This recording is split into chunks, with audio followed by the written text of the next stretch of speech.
Hi, YouTube. I'm Arwen, the professional joy seeker, professional tarot consultant, published author, and my big hat is Barbara Walters wannabe.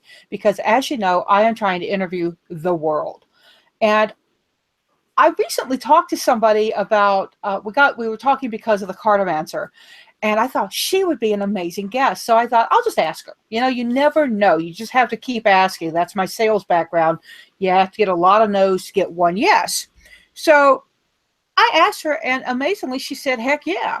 So I would like to introduce you to the creatrix of the Lucky Lenormand, or the Lenormand, and this is Monica Bodirsky. Monica, say hi and tell us a little bit about yourself. Well, hello, Arwen and Arwen's audience. A little bit about myself. Oh my goodness. Well, I'm an artist, and I've always been an artist. I've also been a tarot reader for 40 years and 25 professionally.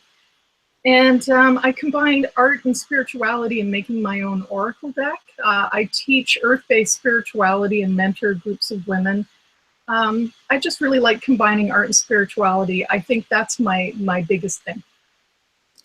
Awesome. So basically, you're telling me you're a witch with crayons and you know how to use them. Most of the time. Although occasionally the crayon, I color out of the lines. It's all good though. But yes, that's a very good description. Awesome. Now, I've looked at your Lucky Lenormand, and I say Lenormand. I am such a Southerner from the States. So I know Lenormand is the right way to say it, but I'm lazy. So tell us a little bit about your deck and why you created a deck. What brought you to the crazy world of creating something like that? Because that's not a small project. Yeah, that's very true. And I think, like a lot of people, I thought about it for many years and, you know, did separate tarot art pieces for exhibits and for publication, but only a single card. And I've always been really captivated by symbolism. And I thought, you know, maybe it's time just not to be concerned and dive in. And then I noticed something with my tarot clients that even though I have a lot of decks, and I do offer them decks to choose most of the time, they find some of the esoteric teachings a little inaccessible. And yet I was using an old Lenormand deck from way back when. It was like the Bluebird, I think, and I've had it for a long time. And their faces would light up because when you get a really simple symbol like the sun, you know, you're going, yeah, and there's no action in it, which I know a lot of tarot readers aren't fond of Lenormand because of, but I just found my clients really find it easy to grasp. And I use them in conjunction with my tarot cards as well. So I thought, good challenge for me. And clients really are responding to it. And it's 36 cards, so it's not quite as daunting right away as the 78 cards. And that's exactly how I got there. I'll be quiet. Go ahead. No, that's how I got there. That's all I was going to say. Yeah. It's an awesome deck. And you've added, in your second edition, I think you said you'd added, how many extra cards did you add? 2. I have 38 cards. I added the hand and I added the lantern just because I'm familiar with what the symbolism is in the Lenormand deck. And I thought adding those 2 would kind of marry tarot and Lenormand a little bit. The lantern is very similar to the Hermit card, and it's about seeking information and looking within and taking a little time out to examine things. And my husband also collects old kerosene lanterns, so it's actually a graphic of one of his favorite lanterns. And the hand symbol is sort of a palmistry symbol, and I really love working with the idea of free will and destiny because they work literally, and I know that's really punny, but hand in hand. Yeah. And in making and what you make of it. And so in context with the other cards when I'm reading, it indicates, depending on proximity or surrounding cards, which is how Lenormand works, whether you're relying too much on destiny or whether you need to step up and take control of a situation a little bit. So it's a nuanced card that I just didn't find in the standard symbolism. Very interesting. And it's the palm thing. I've always told people that when you're reading tarot, you're here and you're given a potential path, but you have these other paths. And when you follow that path, then you're here again. Yep. You know, and so you always have choices. And if we don't step up and take some self-responsibility, we're going to do a lot of sitting back and blaming the devil, the universe, God, whomever, for what we're doing to ourselves. Yeah, absolutely. And that is what I always tell my clients. And I've always told the women that I mentor in our group that, you know, I use a very similar analogy of just saying you're walking through a park and you're on a certain path. And on that path, you're going to find things. That is destiny. But you have every right to step onto another path and find a whole new load of things on that path. So it's a very similar kind of a thought process. Yeah. I love doing these chats with all people who are tarot readers and who are counselors of any type, because I'm finding a real similarity in the idea of, yeah, there probably is destiny, but we're in the chariot ourselves and we need to work those reins to get the destiny we really want. Oh, absolutely. I believe that. And anyone who's succeeded at anything will attest to how much hard work and sweat equity you have to put into something, not just sit back and wish for it or even just throw a spell at it. I wouldn't do that. You know, you have to work. It's just giving impetus to whatever your outcome. Yeah. The best money spell I've ever been told or been given was from a fellow practitioner, and this was years ago. And literally, the spell starts with, first, work your budget. Yep. And then you go into the rest of the actual crafting of the spell. But it's like, if you don't start there, your intention, I mean, because we can all wish for jobs and do job spells all day long, but if you don't put resumes out and knock on a few doors, there is no CEO in the world sitting there that's going to go, oh, Monica, I must find somebody named Monica. I know. Can you imagine if I just sat around going, I'm just going to will somebody to want a Lenormand deck for me and just, I know. Right. So that I have some responsibility. I'm trying. Every time I look over here, I'm kind of looking at the folks in chat.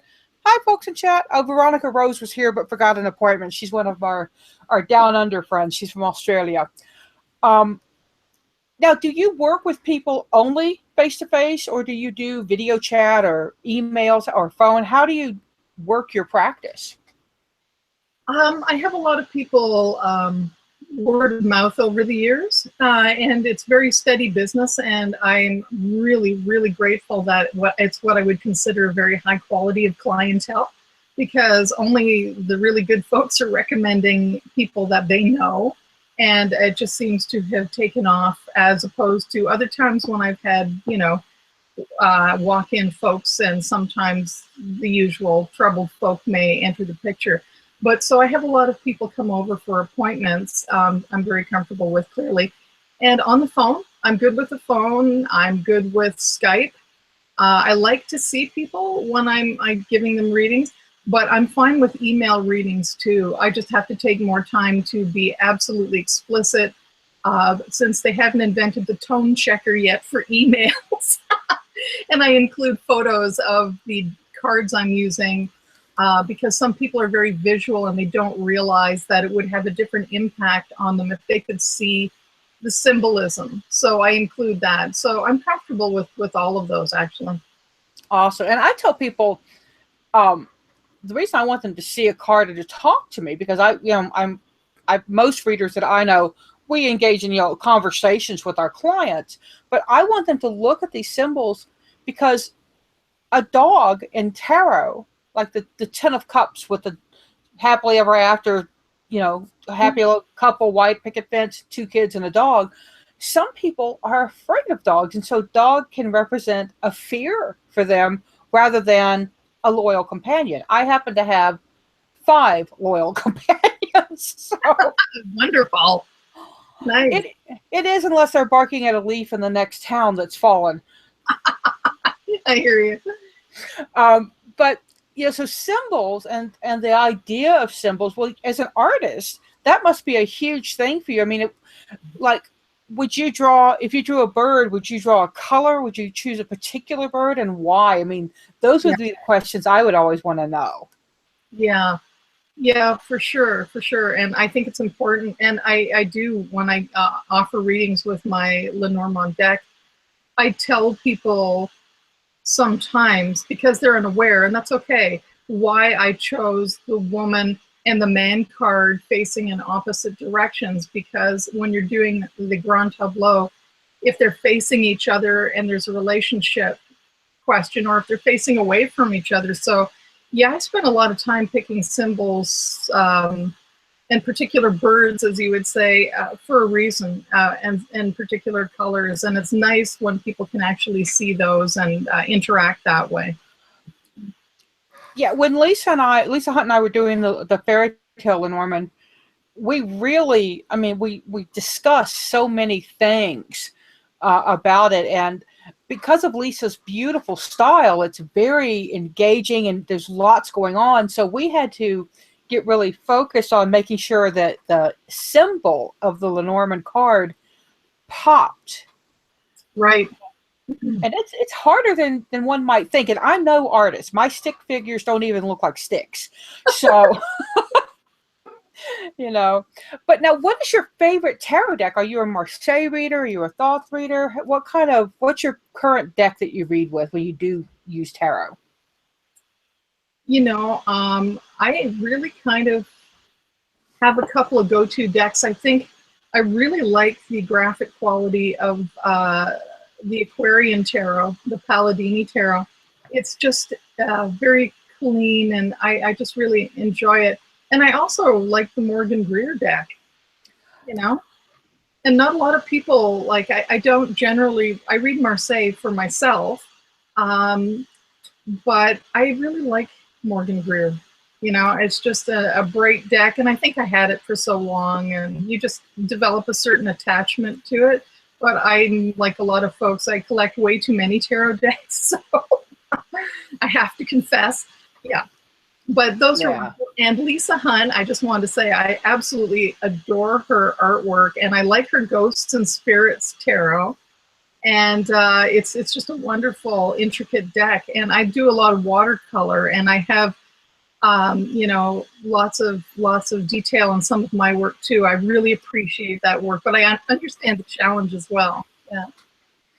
Well, I looked at your deck online today a little bit, and I have to admit that I had not actually visually seen the Lucky Lenormand, because I am such a magpie that if I see something, I'm kind of like, I want. That's what happens to me with all these Kickstarters.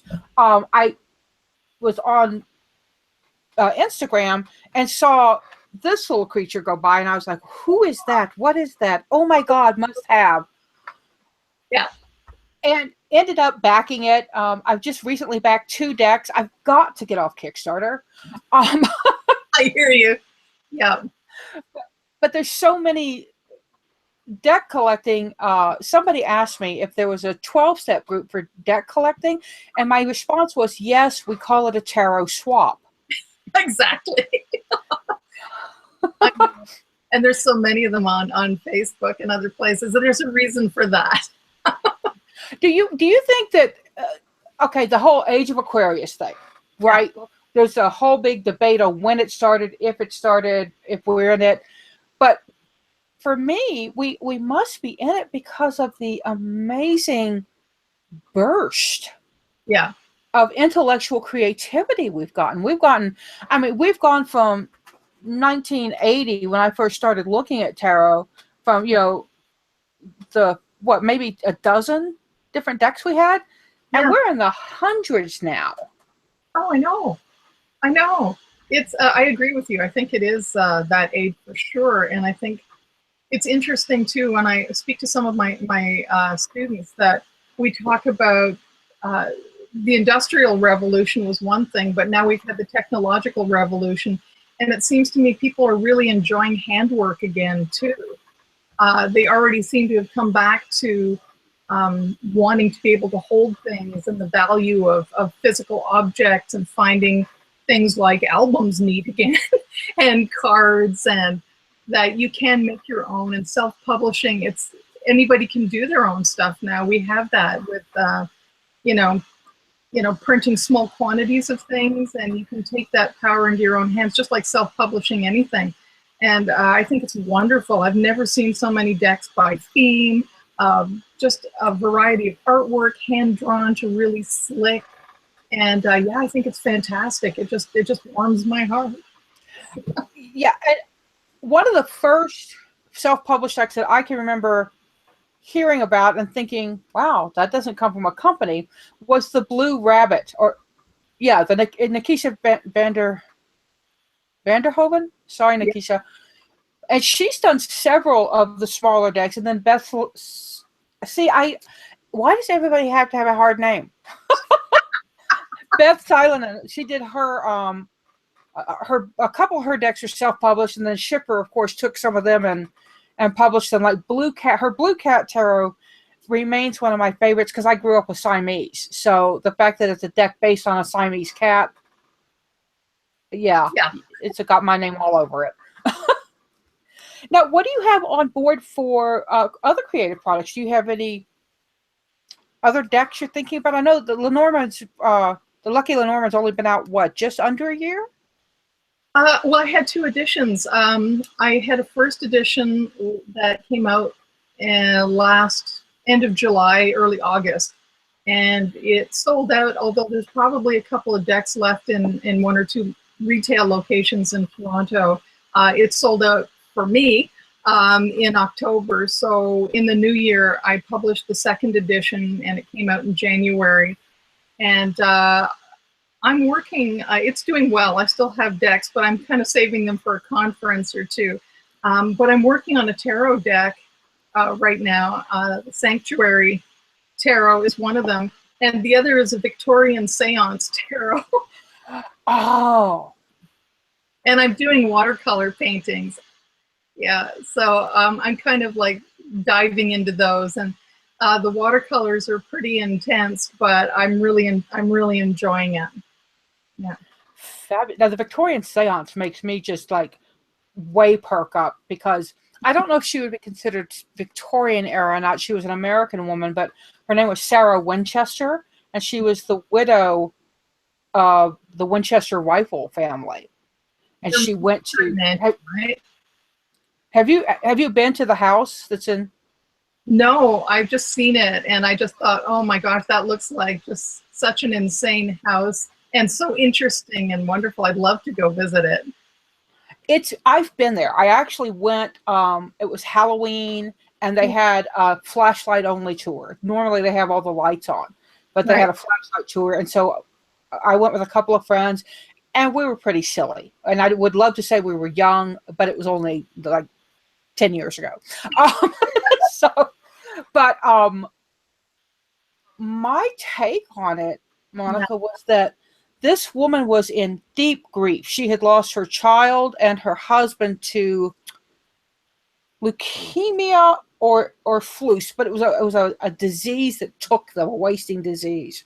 Right. And so she took her money, abandoned that because she thought she was cursed because of the weapons her husband and his family made, and she thought that all of the dead spirits were after her. So she went there, and now this is the thing that I think she met a con artist, because her seance, her spiritualist, right, told her that if she kept building, she would be safe.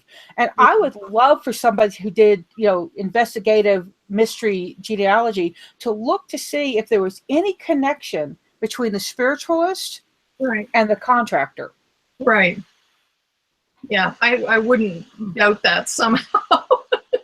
Yeah, because it was really interesting. And the energy of the house was sad. to me. Mhm. It was sad more than haunted or cursed or any of those things. And I've been in places that I would absolutely say were haunted by spirits of people who were very unhappy. Yeah, been there. Yeah, I hear Now, you. do you do any of that work? Do you do any mediumship as well? Oh, absolutely, absolutely. I was born as one of those people who was, I think the proper term now is highly intuitive. Yeah. And I talked to spirits, and I could see spirits. And, you know, we lived in a house that had activity of things going missing, some mischievous, some not so mischievous, some noises, doors locking, which were impossible to lock from the inside when you go out, you know, all sorts of interesting things. And I mean, I've come to the conclusion that it was the land, and there was a lot of unrest in that area. Just because you plunk a house on it doesn't mean, you know, those spirits are going to rest, and you don't stay within those walls. That's kind of a funny thing. But I do use my abilities. If clients come in, I ask them about that. Usually it comes up in conversation, and I mention that they have a certain ancestor with them, and then they're very receptive to that information within a tarot reading. Occasionally people will ask just for some mediumship, but often the cards seem to help them because it's print and it's safe and it's in front of them. And so I rely on both. I mean, I've studied tarot intensely over the years, and I do know the system and I do know the history, but I also sort of switch into that part of my brain that accesses things from other realms. And often that is the same as the creative side of your brain. And you're making connections between cards that are things that you haven't studied, and it's not something you're picking up from the client. You get to know the difference when you've been reading for 40 years between, you know, oh, you're smiling, so I'm going to continue, and no, it just comes over you, and you don't even know sometimes why you're passing that information on, and they confirm for you exactly why you're passing it on, and very detailed and quirky things, you know? Yes. The first time that happened to me, I was reading on a 1-900 line. My family called it the 1-900 psycho line. And I was reading for a lady, and this was on the phone. I'd never met this woman. And Right. I'm doing just a basic Celtic cross at that point. I hadn't branched out into different spreads at all. And Mhm. then deep pass, or what I call deep pass, which is 1, 2, 3, and the bottom of the cross, Right. I flip up chariot reversed. And out of my mouth, I say, there was a car wreck, Right. and he wants you to know that it was his heart. It wasn't, he didn't die in the wreck. He was dead before the car wreck happened. And my rational brain is going, what are you saying? Right. Exactly. I know. You know, and she starts to cry because it was her husband and he had chosen me for whatever reason. And at the time, his message to her was, don't move the big pots. I will never forget that, because I thought, dude, you have come back from the dead, and all you can say is, don't move the big pots. Don't you want to say, I love you, I miss you? Yeah. But it was a practical suggestion. And she said she had big terracotta planters that Right. she wanted to pull in for the winter. Right. And he'd always done it. And he didn't want her to hurt herself. And I realized later as I grew that it was a message of love.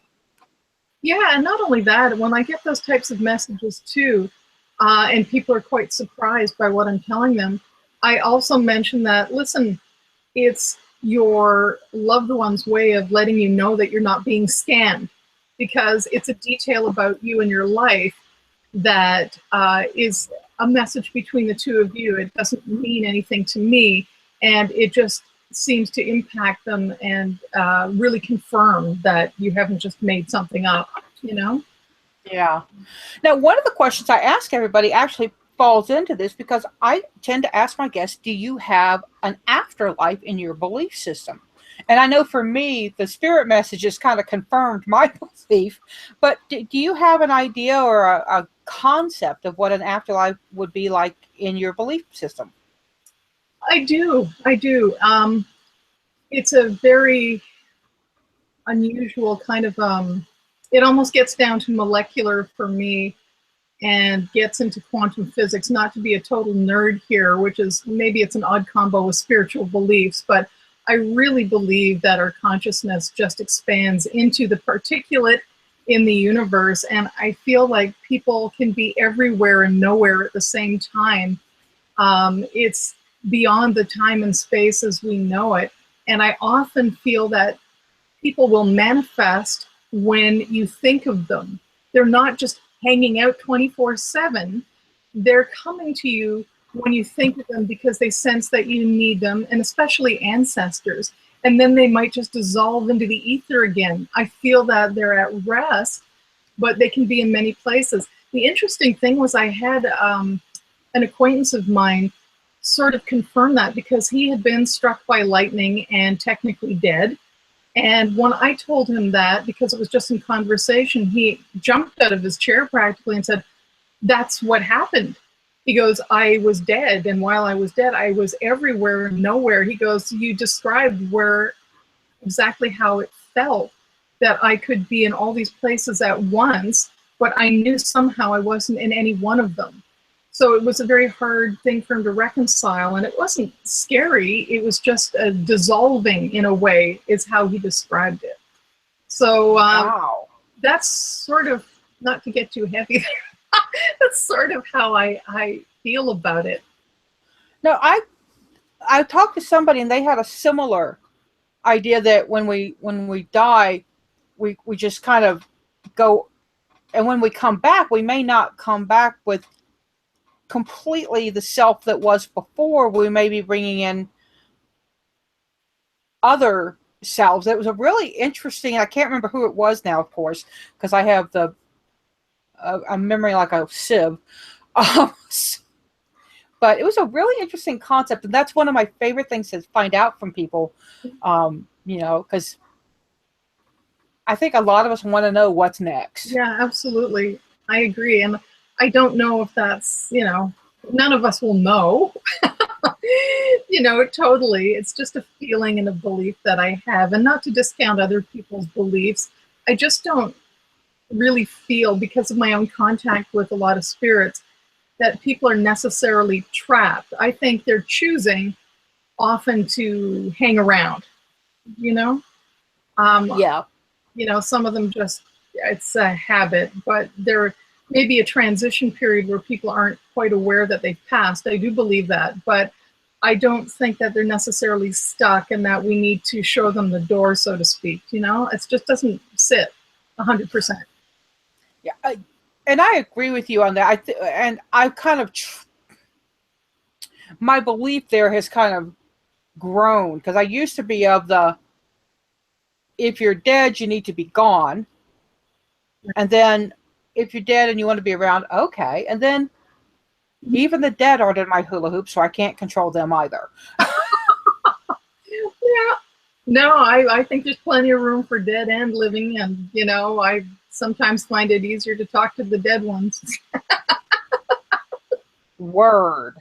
And the dead for me, when I do tarot readings, is when they normally show up. But I had somebody's grandmother show up. I don't remember who that was, but it was one of my most recent interviews. And she's talking, and all of a sudden I'm like, yeah, your grandmother's known for her breads and pies and blah, blah, blah. And just kind of crazy stuff starts coming out of my mouth. But I've learned to trust it and just kind of step back out of my own way, because I honestly believe I'm a conduit at that point. And I kind of believe the Carl Jung collective unconscious idea. I do too.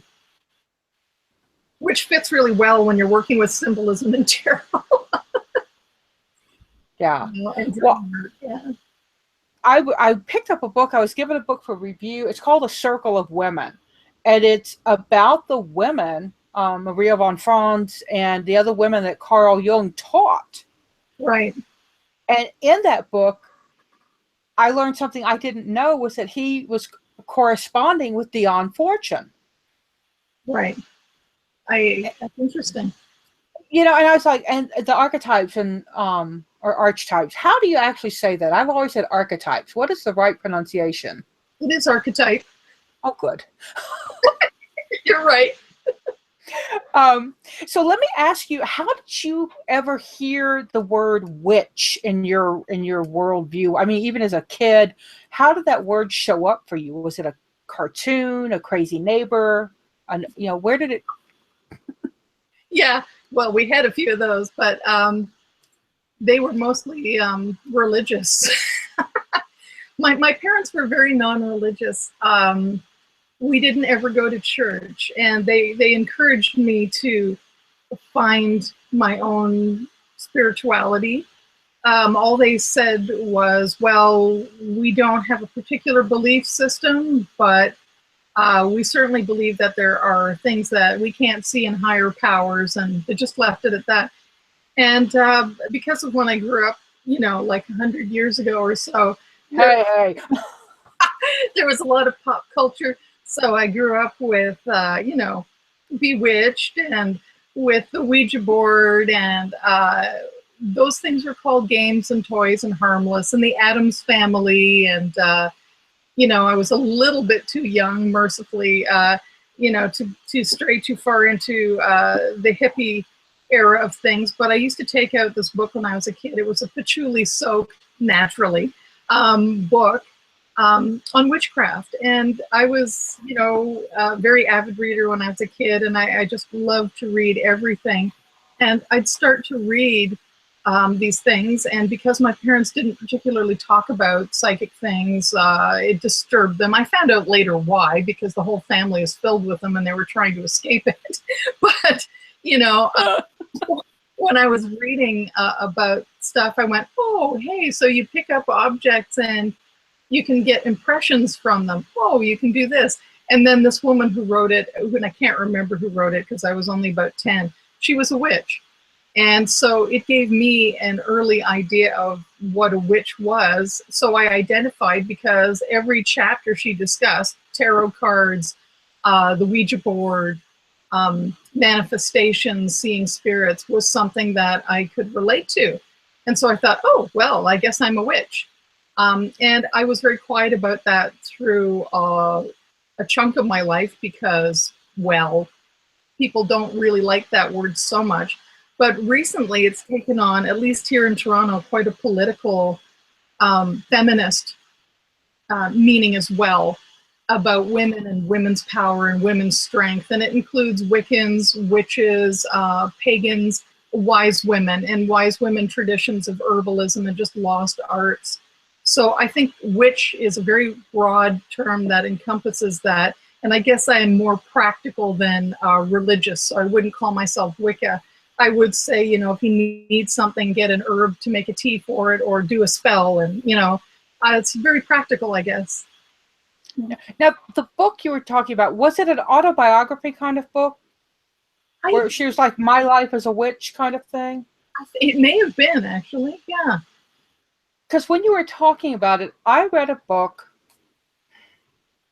and I want to say it's My Life as a Witch, but the word witch was in the title, and it's why I picked it up, and it was by a woman, Diana, something like that. But she wrote this book about her life, and it was a hardcover, and it was a different, like an orange cover, I think the copy I had. And I may still... But that triggered a memory. I'm like, I think I read that book. Wow.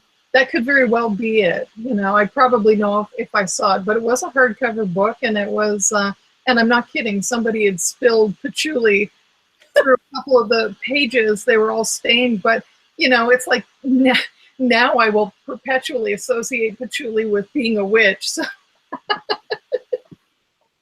Well, I am just hippie enough that patchouli was one of the scents I wore until I started blending oils, and then I blended it had patchouli, cinnamon, and amber, and bergamot were the 4 blends. It was really dark and really heavy. Yeah. And I discovered the hard way that one does not want to mix up the heavy, the patchouli was the biggest amount. And if you mix that up with the cinnamon, you are going to burn the fool out of yourself when you put it on. Yeah, cinnamon is pretty, I was going to say, do you put that on? You probably burnt your skin a little bit.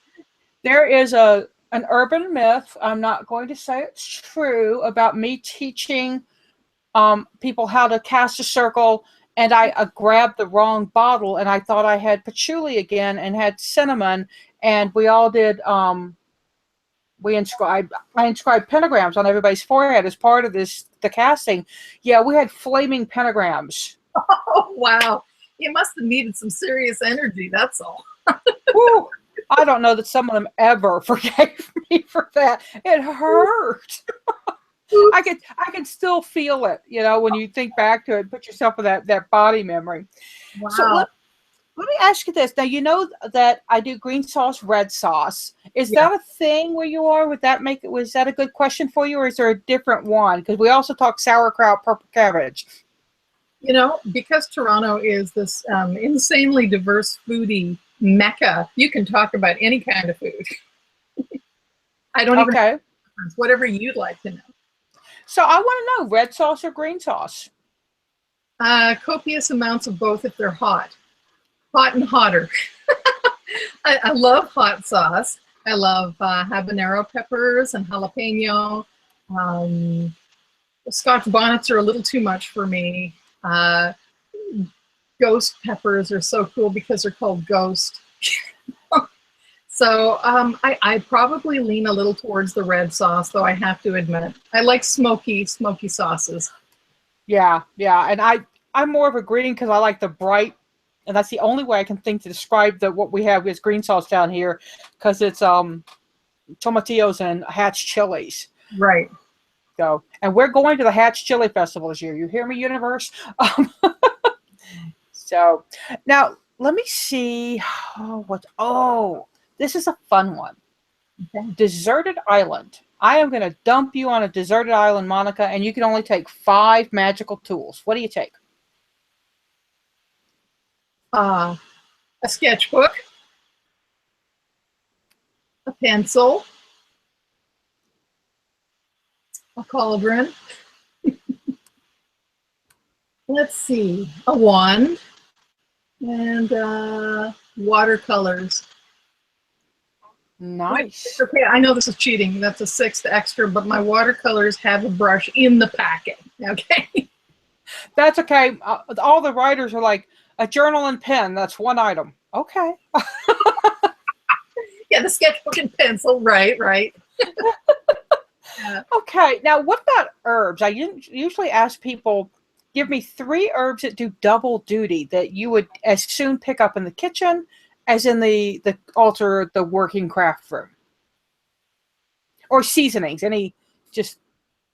So salt and all that included. Okay. I think rosemary.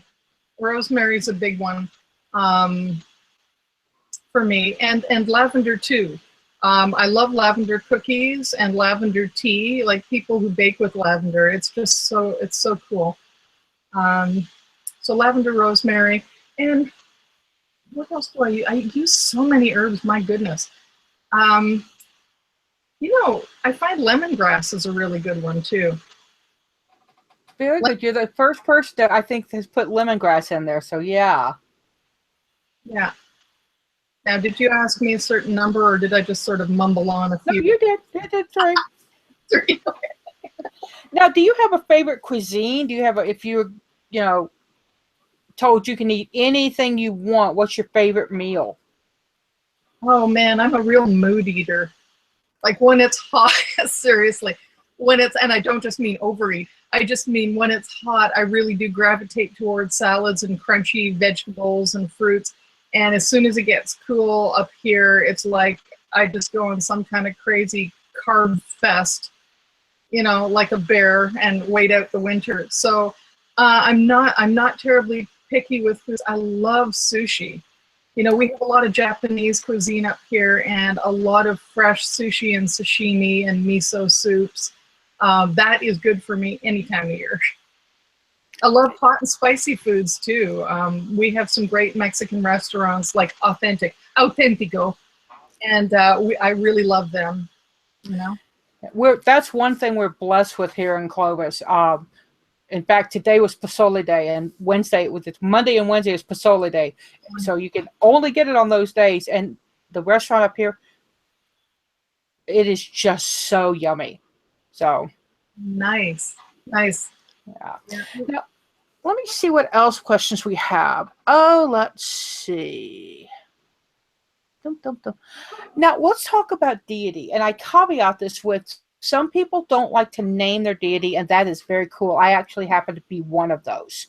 Right. But when you're working with deity or higher power, do you have anything that you do that's an intentional offering, honor, caring for deity in the way your practice works? Yeah, I'm really seasonal. So, depending on the season, there are certain deities that I might leave an offering, let's say at the crossroads. We'll just say that much. And other deity involving cauldrons or fire as a muse. And a lot of spirit animals and a lot of ancestors too, a lot of ancestor work. So it really depends what kind of work I'm doing. But offerings, yeah, I was always a big one for leaving pennies everywhere, leaving coins or leaving food. Like, to me, there needs to be a real reciprocity, even if it's directly with universe, without deity or without spirit guides. But it just seems to me, you can be grateful and thankful, but when you're actually putting down an offering, I don't know, I found things work a little bit better myself. I think you've reset your intention.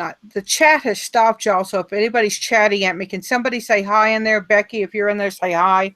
I like to make sure that's still moving in case somebody actually has a question. Generally, they chat amongst themselves. But one of the things that moved me was when I learned about the Native American, and I don't know which tribe, because it's not all tribes. We tend to screw that up here in the U.S. We tend to say Native American as so they all do the same thing. But it's cornmeal or tobacco offering. Right. Yep.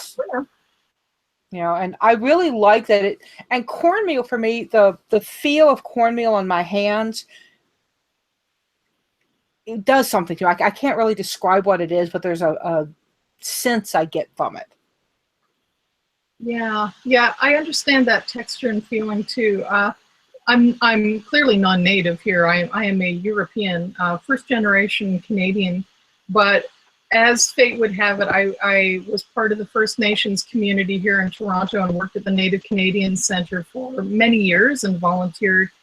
And while there, the Anishinaabe word or Ojibwe word is sema for tobacco. And I was very fortunate to receive a lot of sacred teachings about the strength of tobacco and, you know, things like tobacco water or just using it as a blessing tool and as an offering. So, you know, sometimes I still will use tobacco just because I was there for, you know, so many years. It just became part of my teachings. Very nice, very nice. I have a friend who works with the it's one of the First Nations here. I believe it's the Cherokee. She worked with them in Oklahoma, and her time with them really changed her. I mean, she was already a spiritual person, but in working with the nation, she lived on the land or just off the land, but was on land quite a bit. And she said there was a palpable difference between land that was considered sacred and land that was just land. Yeah. Oh yeah, definitely.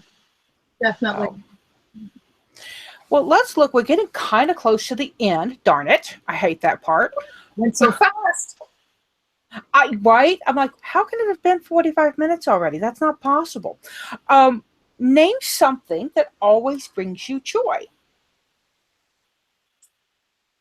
Oh, I'm going to sound so boring here. Painting always brings me joy. Even if I procrastinate on occasion, painting always brings me joy. And watercolor, I would say, first and foremost. Awesome. And I don't think that's a bad answer by any means, because it means you are doing what you love. It's true. It is true. Now, this is the penultimate question. I love the word penultimate. So, ghost story time. Can you share one ghost story, good, bad, scary, not scary, with us that Just ghost story. Wow, that's like my whole life, right? Okay, right. My life is a ghost story. I think the one that I share most frequently is in the house that I grew up in.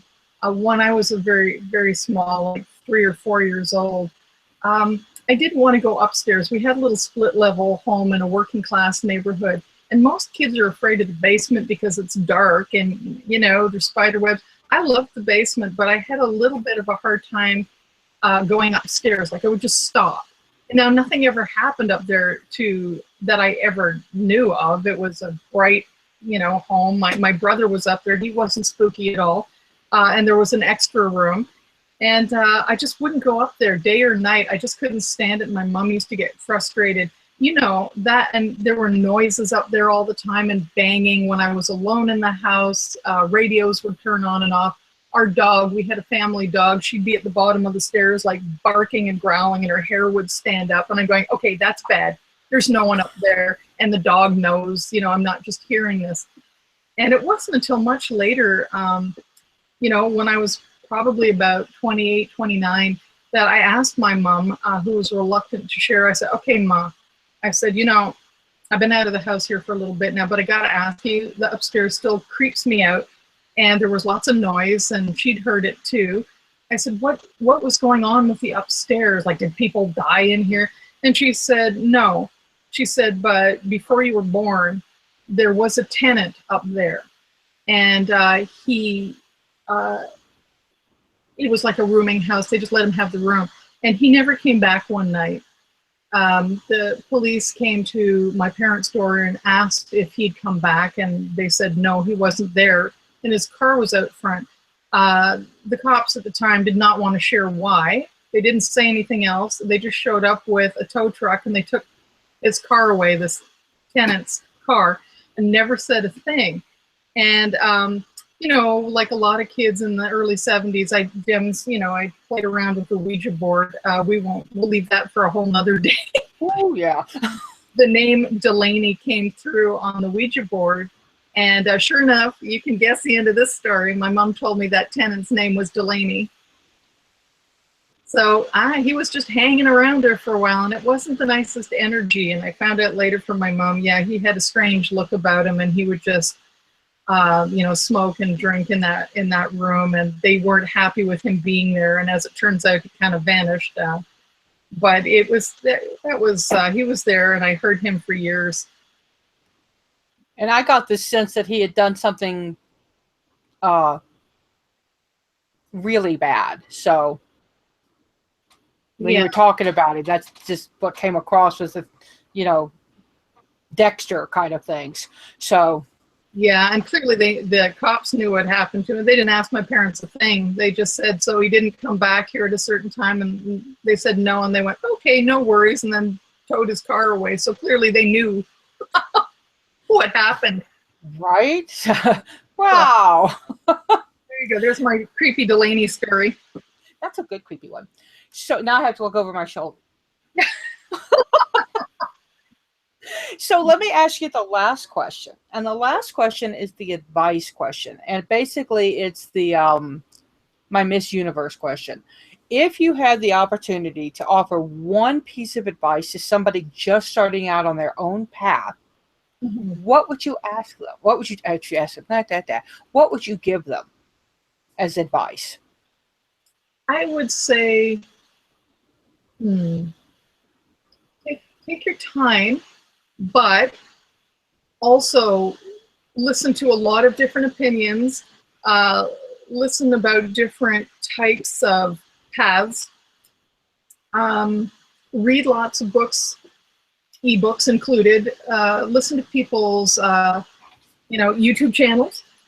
Listen to a lot of different folks and take your time assimilating the information so that you can find your own voice in it. I think too often people just emulate one another without going deep. They just want to be part of something so badly, and I understand that, but you got to be comfortable in your own skin, and I think you really need to be very certain of how you feel and very aware of yourself, and not push it too hard. not see it as a complete change in how you are, but let it unfold and just keep steady at it, you know? I love that. And that it echoes. There's a theme that I find from people, and a lot of us are saying very similar things about learn and trust yourself. And in learning, you learn to trust yourself. And so there's we all feel awkward on that first date with religion. So Absolutely. Absolutely. Monica, thank you so incredibly much. Now, I've put a link in the description box so people could go to Monica, I've just given you a G for a name. You're welcome. Monica Bodirsky's site. But how else can they find you? Do you have a fan page on Facebook that I need to add? I do, and I end up using my personal page an awful lot. So you can either find me as Monica Bodirsky or Monica Bodirsky Design, either one. I'm on Instagram, again, with the cryptic name Monica Bodirsky. And yeah, and I'm on Etsy too. And on my site, you can see some of my artwork or the decks. And I'm easy to get hold of. I answer my emails too. It's just my name at gmail.com. Perfect. Thank you so very much. And and y'all can see Bad Cat up in the background. Harley's doing her Bad Cat routine now. Get off the tarot decks. She won't. She'll get off when she feels like it. Now she's going to go to stripper. This is I call it the stripper pole. Oh, nice. Wow. So thank you so much for your time. I really appreciate it. And as always, y'all, seek joy, everybody. Bye-bye. Hey, see you, Arwen.